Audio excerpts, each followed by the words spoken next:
All right, so I started on the red pill journey because because I thought that I thought it was pretty despicable that mainstream New York Times, mainstream New Yorker, like white liberals were suddenly, especially urban. And if I were a leftist still, I would go down a deeper demographic of maybe what kind of person started this story. But I'm not a leftist anymore because I finished the red pill journey and I went all the way down the rabbit hole and I ain't going back. Um, doesn't mean that I'm a white supremacist or a prepper or or an evil monster or even necessarily a Republican. In the process, I did vote. I did register to vote Republican because our president, who was being quite successful at the time, asked everybody to be Republican for the midterm. So I did. Um, but let's start with I was born on the left, born on the left. So I love Constitution, I love revolution, born on the left. So I always liked revolution. I always liked people who thought independently, and I loved how the school system, back in the day that was just being freshly infected with idealish. Yeah, they were idealish. That's a good word. Lefties into the Berkeley public school system, and I was indoctrinated with basically the entire left litany to the point where I believed in small business and being an entrepreneur, but I didn't like capitalism. So what I didn't realize, because I wasn't allowed to listen to the right, what is called crony capitalism or cronyism is what the left calls capitalism. Nobody likes big corporate crony control. The left blames it on capitalism, the right blames it on the cronies. And the laws that create cronyism, so you have to have armies of lawyers and lobbyists and accountants to deal with it. So you're eventually your Facebook, and you've got an army of lawyers and lobbyists, and you can handle all the Senate, confirmation or investigatory subpoenas you want, right? The point is that I started this thing called the Red Pill Journey because that a lot of people took. It turns out it wasn't the only one. Uh, a lot of people were like, "Wait, what is this? What is this red pill?" So um, yeah. But my point is, what I got from this journey was that I, as a loving, warm person who likes pretty much all people I meet, some people, may have attacked me or yelled at me, and I felt maybe in a certain situation that I felt afraid of somebody or I didn't like somebody. But by and large, pretty much everyone I've met on this planet is a really cool person. So I tend to enjoy the ideas of the left, and I was brought up in them. We're all the same, and we all should have the same opportunities. That's fantastic. So that's what I believe to my core, and I still believe that. But what I learned from the left is because you want to love all people, you will meet very sincere people, such as church ladies, who will be like, "Hey, today we're going to go hang out with the seniors. Today we're going to go do something for the kids. Today we're going to go to the prison." Like people who are actually giving, to the community, and we know who those people are, and we want to be like them, and that's fantastic. But there are other political, ideological, people who they don't necessarily like the idea of competition. They don't necessarily like the idea of merit. They don't necessarily like the idea that everybody should strive for something. And part of it might be that they don't like the idea of Christianity, which since the Reformation is very pro individual, pro community, and pro an individual should work hard for the redemption through his community, right? So That opens up the possibility of capitalism. It opens up the possibility of democracy. It opens up the possibility of a republic to attenuate a democracy. But a lot of these are ideas that I didn't have access to until I took the red pill journey. So why the hell already did I take the red pill journey? Because the left told me that you have to be open to everybody. And then somehow in the 2016 election, before and after, the left, which is really a bunch of Marxists who had figured out how to take the reins of how to get a lot of attention on social media, suddenly went hounding after everybody and started, and then they got all their buddies at the New York Times to print these horrendous articles like, oh yeah, well, what's up with white people, and why is New Hampshire so white, and white people are ruining the world, and hey, everybody, look at these black people over here that are totally like, and it suddenly was like race, and you're like, what are you talking about? Like, none of my friends have this conversation. I only hear it on social media and in the mainstream news. What kind of mind programming is going on here? And then they said, oh, well, Trump people are all stupid and backwater and redneck and Bible thumping and gun toting. And I'm like, well, I like Bibles. I'm not a Bible thumper. I like Bibles. I like guns. I think it's really smart that we have a Second Amendment. We're not talking about that, are we? Turns out, yes, that's exactly what we're talking about. And I'm like, wait, I was part of the left because, the guy who wrote the piece on the Kentucky Derby, Mr. Hunter S. Thompson, wrote towards the end of his life, he was flying around and interviewing people and toting guns and riding airplanes, and even though he shot himself with a gun, that's a person's right? That's a definitive way that we have control over. We don't need assisted suicides if you have your own weapons, right? Not advocating that anybody do that, but it is a God-given right. Thank you very much. I guess this will never ever appear on YouTube anywhere. My point is that the left in teaching, and I approached the left because, well, I could learn how to love people. How do you see? So it's almost like you need to be able to ask different people, how do I love you, right? So for certain lefties, it's like, how do I love people is that people need to be cared for. Well, that's fantastic. Then people can do that.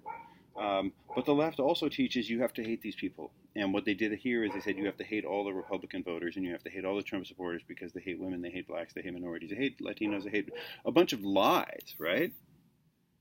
That just some newspaper guy said or some TV talking head said. Nobody I ever knew said any of these points. And then they started melding that with all this stuff. And so I said, well, let me give it a try. Let me go listen to what these people are talking about. Because none of it gets through my filters. None of it shows up in my Facebook.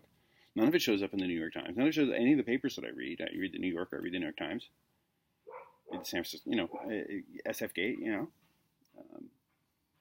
look at Facebook, and then it turned out to be a lot of Vox and BuzzFeed, and I was like, this is just a bunch of whining millennials, and then it's like, no, actually, these don't actually sound like any, we have millennial kids, right? So it doesn't sound like any of the millennials that I know, so who the fuck is this Vox, BuzzFeed, I should call them BugFeed. I started realizing that the people on the right were actually my neighbors and friends that I knew, and especially, when we go to places that aren't directly in the core of a city, when we go to different parts of the country, we're like, yeah, people actually think like this. Like this is conservative American values. And, most people, except for in the port cities, which are the most, subject to international pressures, where in port cities, we kind of, like San Francisco, LA, New York City, Boston, Louisiana, come on. New Orleans, like these are port cities. We learn how to be extremely gracious hosts. I make my money off Airbnb, right? That's what I do. I host people from around the world. We're a loving Christian family, and people stay here, and it's wonderful, right?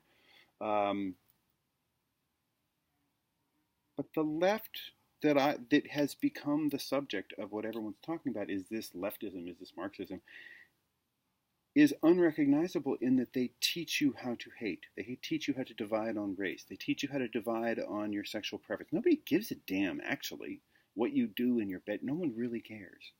And no one really cares what you wear. As long as you pull it off, is if you aren't being kind of like a social total fucking weirdo, then of course at your workplace and walking around the city, then nobody gives a damn. If you want to be outlandish, that is what a queen used to be, is a guy being incredibly outlandish and yet sexy enough and yet powerful enough that nobody ever messed with him, right?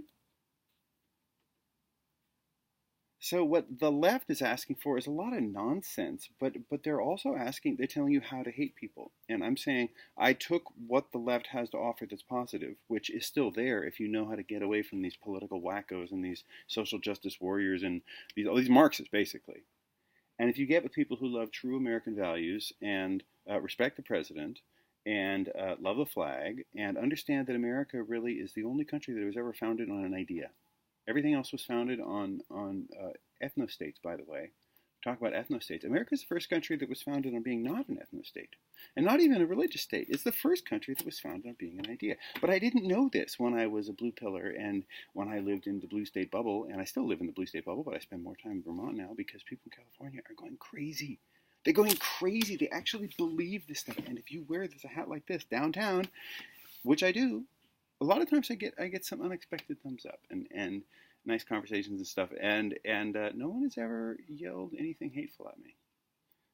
But we'll see. Anyway, that's my message, is that as programmable beings, we can choose the things in our life. Now, this is a conservative idea, but it makes sense to anybody who's ever been to church or who's ever been to an est form or anything about how to be a good person. It might be other religions offers. I don't really know. I don't really know anything about other religions. I've read some of their books and stuff, but I didn't go to, other religion school every Sunday, but I went to Christian, school on many Sundays, especially as a kid, pretty much every Sunday.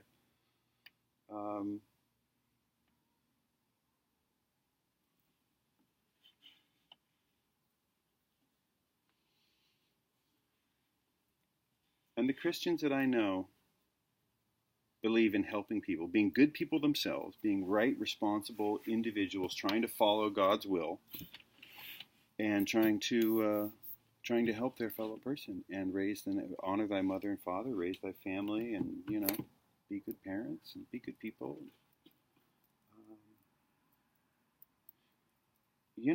What the left can't handle is that there's a bit of monarchy in the Bible. There's a bit of,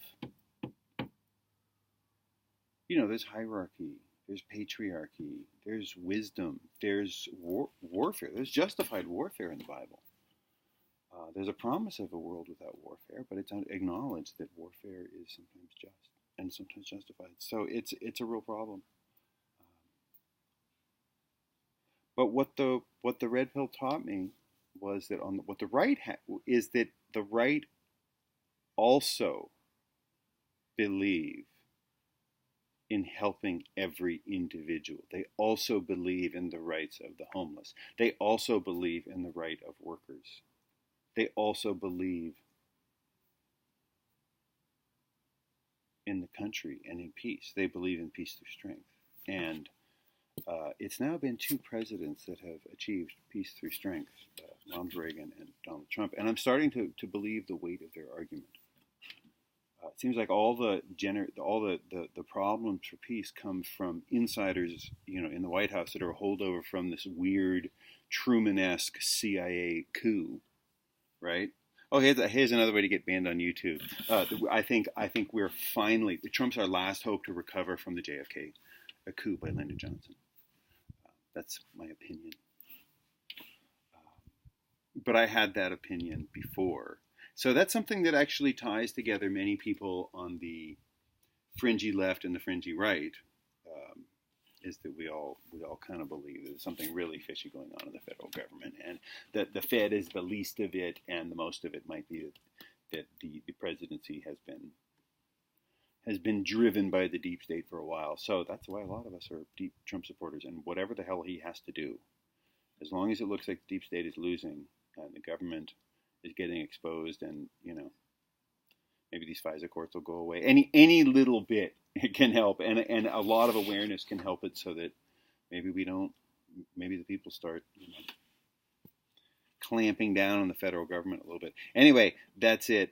Be a leftist to learn how to love freaky people, downtrodden people, queer people. Learn how to love that set, and then slip over to the right to learn how to love the normal person, the person who just kind of wants to get his job done, right? The person who just wants to play with his family, right? Doesn't really want a whole lot of government, doesn't really want a whole lot of taxation. It's a pretty good idea how to make it in this world. Kind of wants to go about it, have a good time, be a good person, do right by his community. Yeah, this is the listening to the right is how you learn to love that person. I don't know if that person would tell you how to love them, but they would say, look, I either do or don't go to church, but I probably believe in God. I believe in family. I believe in nation. I believe in a little bit of hierarchy, but I believe a hierarchy balanced with the individual is an idea that achieved fruition in America, and it's really the last hope. I mean, Europe, all the great countries of Europe have gone EU, which is kind of the Fourth Reich. I wonder if that'll get me banned on YouTube. So, Fourth Reich notwithstanding, there is Brexit, so we have hope.